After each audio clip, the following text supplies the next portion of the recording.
present ये है वो भट्टा हाथ पपई से रही डीजे विकास पपई से रही जे मुंह मरवले बजही तही उहे गो भट्टा हाथ पपई से रही पपई से रही पपई से रही जे मुंह मरवले बजही तही उहे गो भट्टा हाथ पपई से रही कस कहबा साथी दुआरी के उ एगो दुआरी पपई से रही जे मुंह मरवले बजही तही उ एगो भट्टा हाथ पपई से रही म्यूजिक बाय सुजीत सूर्या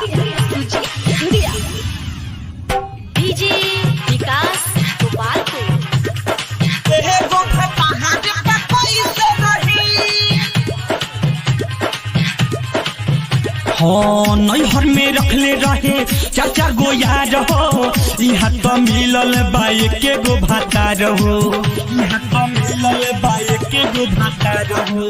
नैहर में रखले रहे चार चार गो यार हो यहाँ तो मिलल बाटे एके गो भातार हो यहाँ तो मिलल बाटे एके गो भातार हो जी सातगो हाँ सातगो जी सातगो रही से मथला होई उहे गो रही से कैसे मही जे मुंह मरवले बजही तही उहे गो भट्टा हाथ पपई से रही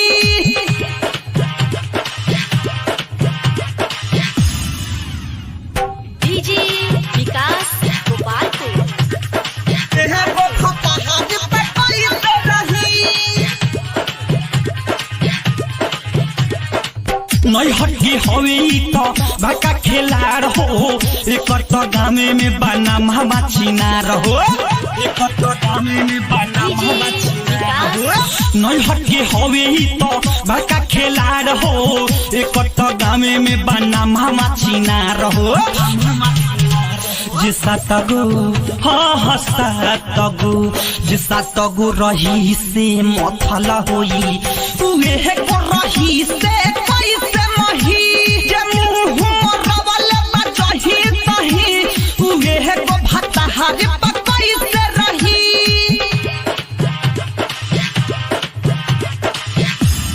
डीजे विकास गोपालपुर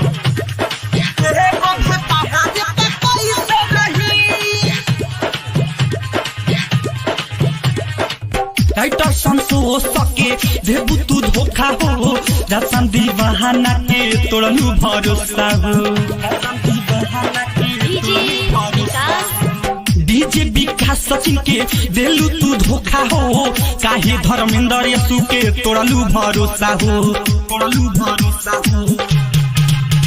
जे सातगो हाँ सातगो जे सातगो जिला से मरौले